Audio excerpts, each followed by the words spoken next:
வணக்கம் நண்பர்களே. இந்த பதிவில் நான் பார்க்க போகிறது ஹோம் ஆட்டோமேஷன் அல்லது ஆஃபீஸ் ஆட்டோமேஷன் இதற்கு பயன்படக்கூடிய இந்த ஸ்மார்ட் சுவிட்சஸ் இருக்கு இல்லையா, வைஃபையில் இயங்கக்கூடிய ஸ்மார்ட் சுவிட்சஸ்ஸு, சாக்கெட்ஸு இதெல்லாம் இயங்குறதுக்கு நமக்கு இன்டர்நெட் ஆனது அவசியம் தேவைப்படுது. இந்த இன்டர்நெட்டை கொடுக்கறதுக்கு நம்ம மொபைல் ஃபோனை கொடுக்க யூஸ் பண்ணலாமா, மொபைல் ஃபோன் ஹாட்ஸ்பாட் வழியாக இதை பயன்படுத்த முடியுமா அப்படின்னு கேட்டால் அந்த மாதிரி பண்ண முடியாதுங்க. அதாவது இது வேலை செய்கிறதுக்கு 2.4 GHz கொண்ட இன்டர்நெட் ரவுட்டரான தேவைப்படுது. உங்கள் வீட்லேயோ ஆஃபீஸ்லேயோ எஃப்எஸ்ல இயங்கக்கூடிய இன்டர்நெட் ரவுட்டர் இருக்குன்னு சொன்னால் ஒரு பிரச்சனை இல்லைங்க. அது இல்லாமல் இருக்கும் போது தான் இந்த சுவிட்சை வேலை செய்ய வைக்கிறதுக்கு நமக்கு இந்த மாதிரி ரவுட்டர் தேவைப்படுது. இது வந்து CP+ வயர்லெஸ் ரவுட்டர் போட்டிருக்கு பாருங்க. இந்த ரவுட்டர் தான், இந்த ரவுட்டரை பற்றி தான் நம்ம இந்த பதிவில் பார்க்க போகிறோம். அதாவது இதோட எப்படி வந்து நடக்க இதை சிம்மை இன்ஸ்டால் பண்ணுறது, எப்படி வைஃபையை நம்மளோட லேப்டாப்பில் செல்ஃபோனில் எப்படி பாஸ்வேர்டு போட்டு கொண்டுறது, இது எல்லாத்தையும் தான் நம்ம பார்க்க போகிறோம். இதை ஆக்சுவலி நான் வாங்கிட்டு வந்து கிட்டத்தட்ட 3 மாதம் ஆகிடுச்சு. இதுதான் அந்த ரவுட்ருங்க. மொத்தம் 4 ஆண்டு அதில் இருக்குங்க. இதோட buy link, Amazon buy link வந்து கீழே டிஸ்கிரிப்ஷனில் கொடுக்குறேன். உங்களுக்கு தேவைப்பட்டால் வாங்கிக்கலாம். இதுதான் ரவுட்ரு. இதோட வேறு என்னென்ன வந்துச்சுன்னு கேட்டாக்க இந்த பவர் சப்ளை கொடுக்கக்கூடிய அடாப்டர் ஒன்று வந்துச்சு.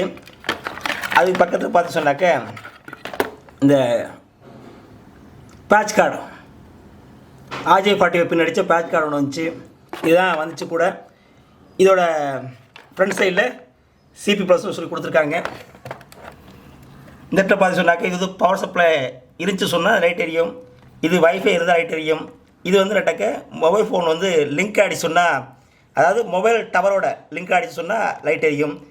இது வேனு, லேண்ட் 1, லேண்ட் 2 அப்படின்னு சொல்லி கொடுத்துருக்காங்க. இதை பவர் சப்ளையில் கனெக்ட் பண்ணி நாம் இதோட பேக் சைட் போட்டு பார்த்துருவோம் என்னென்ன போர்ட்ஸ் இருக்குன்ட்டு. 4 ஆட்டில் இருக்கிறதுனால ஓரளவு நல்ல தரமான சிக்கல்ஸ் தான் நமக்கு கிடைக்கிது.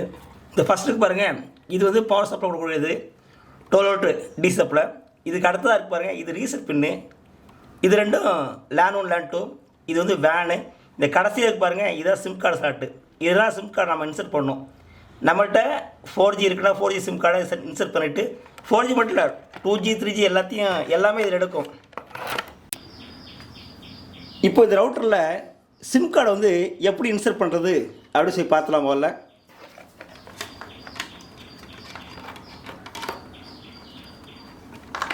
இது ஒரு பேக் சைடில் இங்கே இருக்காங்க சிம், இங்கே வேன், லேனு 1, லேன் 2. இது ரீசெட்டு, இது பவரு. இப்போது இதுக்கு வந்து நட்டாக்க நம்ம நார்மல் சிம் இருக்கு இல்லையா, அதாவது மைக்ரோ சிம் கிடையாதுங்க. இந்த ஃபஸ்ட்டு வச்சு பாருங்கள், அந்த சிம் தான் யூஸ் பண்ணணும். இது வந்து நான் வந்து ஜியோ சிம் ஆனது போட்டிருக்கேன் நான். இந்த சிம் கார்டு எப்படி இன்சர்ட் பண்ணாக்க இங்கே பாருங்கள், கையில் எப்படி பிடிச்சிக்க பாருங்கள். இந்த மாதிரி பிடிச்சிக்கிட்டு இப்படி இருக்கா, இப்படி இன்சர்ட் பண்ணணும். இந்த மாதிரி மாற்றி இன்சர்ட் பண்ணக்கூடாது. இதை இப்படி வச்சுக்கிட்டு ஸ்ட்ரைட்டாக சிம்மை ஜஸ்ட்டு லைட்டாக ஜென்ட்லாக, ரொம்ப ஃபோர்ஸ் அழுத்தக்கூடாது. உங்கள்கிட்ட நகர்ந்தால் ரொம்ப யூஸ்ஃபுல்லாக இருக்கும். ஒரு அழுத்தினா உள்ளே லாக் ஆகிடும். திரும்ப ஒரு முறை அழுத்தினா வெளியில் வந்துடும். ஜஸ்ட் ஈஸியாக நம்ம வந்து எடுத்துடலாம்.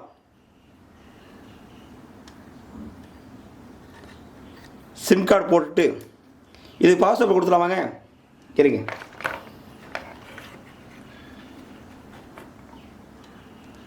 பவர் சப்ளைக்கு இன் பண்ணுறோம். இதோட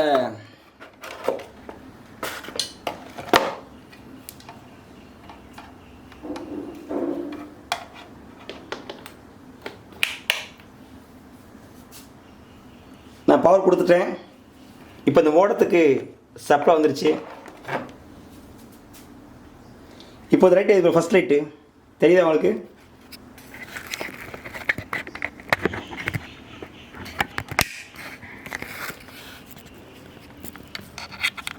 இந்த மாதிரி பவர் லைட்டான எரியும். அதுக்கடுத்த வைஃபை லைட் எரியும். தேர்டாக பார்த்தீங்கன்னா ரெட் கலர் பாருங்கள், இந்த மொபைல் டவர் லிங்காக இருக்குது. அந்த ரெட்டு க்ரீன் ஆகிற வர வெயிட் பண்ணணும். க்ரீன் பாருங்கள், இப்போ க்ரீன் ஆகிடுச்சா? இப்போ க்ரீன் ஆகிடுச்சுனாக்க நமக்கு வந்து இன்டர்நெட்டை ஹாட்ஸ்பாட் கொடுக்கறதுக்கு தயாராகிடுச்சு அப்படி சொல்லிட்டு அர்த்தம். இப்போ நம்ம மொபைல் ஃபோனோட எப்படி கனெக்ட் பண்ணுறது அப்படிங்கிறத பார்க்கலாம். நம்முடைய மொபைல் ஃபோனை எடுத்துக்கிட்டு அந்த மொபைல் ஃபோனில் ஜஸ்ட்டு வைஃபை இருக்கு இல்லையா, இந்த வைஃபையை நாம் ஆன் பண்ணால், இப்போ நான் ஏற்கனவே என்னோடய செல்ஃபோனோட கனெக்ட் பண்ணியிருக்கேன், அதனால் மே டாப்பில் வந்துட்டுருக்கு. இப்போது கட் பண்ணிவிட்டு மறுபடி பாருங்க, CP+247E அப்படின்னு இருக்கு பாருங்கள். இதுதான் நம்மளோடது. இதை ஆட்டோமேட்டிக் ரீகனெக்டாக இருக்குது. இதை முதல்ல நம்ம ரிமூவ் பண்ணிவிடுவோம். ரிமூவ் திஸ் நெட்வொர்க் இல்லையா, இதில் போய்ட்டு ரிமூவ் திஸ் நெட்வொர்க் கொடுத்து ரிமூவ் பண்ணுறோம். இப்போது ரிமூவ் ஆகிடுச்சு. ஜஸ்ட் நம்ம வைஃபையை ஆன் பண்ணிவிட்டு இங்கே ஆன் பண்ணிவிட்டு அதை அப்படியே கீழே எடுத்தோன்னா அந்த வைஃபை தெரிய பாருங்கள், CP+247 இருக்குது. இதை ப்ரெஸ் பண்ணாக்க பாஸ்வேர்டு கேட்கும். அதுக்கு நம்மளோட பாஸ்வேர்டை நாம் டைப் பண்ணணும்.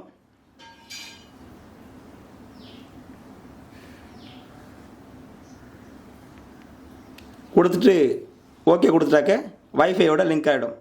அவ்வளோதான். இப்போ நமக்கு இன்டர்நெட் லிங்காக இருக்கு பாருங்கள். Okay right.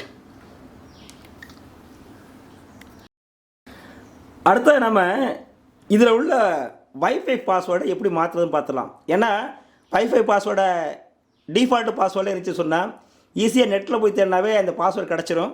இதுக்கு நான் டிஃபால்ட் பாஸ்வேர்டு என்ன அப்படின்னு கேட்டிங்கனாக்க இதோட பேக் சைடில் இருக்குது வைஃபை பாஸ்வேர்டு. உங்களுக்கு தெரியுதா? இதை கொடுத்துருப்பாங்க. அதாவது SSID CP+247 கொடுத்துருக்காங்க. Password CP-GR-DE-412. CP-GR-ங்கிறது ஸ்மால்லையும், அதுக்கப்புறம் பார்த்தா டிங்கிறது கேப்ஸ்லையும், 412ங்கிறது கொடுத்துருக்காங்க. இந்த டிஃபால்ட்டு பாஸ்வேர்டை எப்படி மாற்றுறதுன்னு பார்ப்போம்.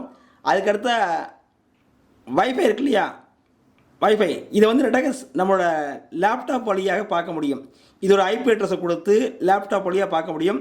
இதோட டிஃபால்ட் ஐபி அட்ரஸ் பார்த்தீங்கன்னா 192.168.0.1 அப்படிங்கிறது இதோட டிஃபால்ட்டு ஐபி அட்ரஸு. இந்த ஐபி அட்ரஸ் கொடுத்து ஓப்பன் பண்ணால் யூசர் ஐடி பாஸ்வேர்டு கேட்கும். யூசர் ஐடி பாஸ்வேர்டில் அட்மின் அப்படி சொல்லி கொடுத்தாங்க. அட்மின் யூசரில் அட்மின்னு, பாஸ்வேர்டு அட்மின் கொடுத்தா போதும். அதை வந்து நம்ம மாற்றணும் அப்படின்னு நினச்சாக்க அந்த அட்மின் பாஸ்வேர்டை நம்ம மாற்றிக்க முடியும் நம்ம விருப்பத்துக்கு. அதையும் நம்ம பார்க்கலாம். லேப்டாப் போவோம். ஓகே, இப்போ நம்ம இந்த CP+4G ரவுட்டரோட ஐபி அட்ரஸ் யூஸ் பண்ணி அதோட அட்மின் பாஸ்வேர்டை மாற்ற எப்படி பார்க்க போகிறோம். நம்மளோட ஐபி அட்ரஸ் வந்து 192.168.0.1 அப்படிங்கிறது ஐபி அட்ரஸு. இந்த ஐபி அட்ரஸ் கொடுத்தா யூசர் பாஸ்வேர்டு கேட்கும். இது வந்து டிஃபால்ட்டாக அட்மின் இருக்கும்.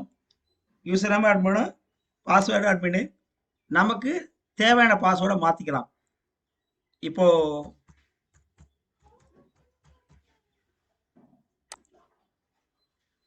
நான் அதில் பாஸ்வேர்டு கொடுத்து உள்ளே போயிட்டேன்.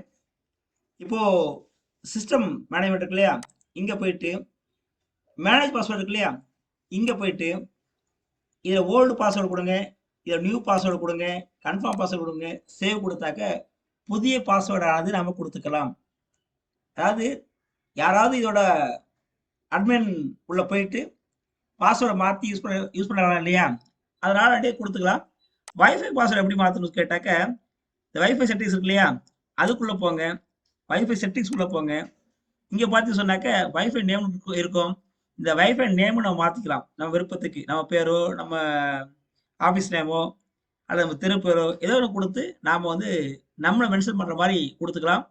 என்கிரிப்ஷன் வந்து கேட்டாக்க இந்த நாட் என்கிரிப்டர் கொடுத்து வச்சுக்கோங்களேன், எந்த விதமான என்கிரிப்ஷன் இல்லாமல் யார் வேணால் யூஸ் பண்ணுற மாதிரி வந்துடும்.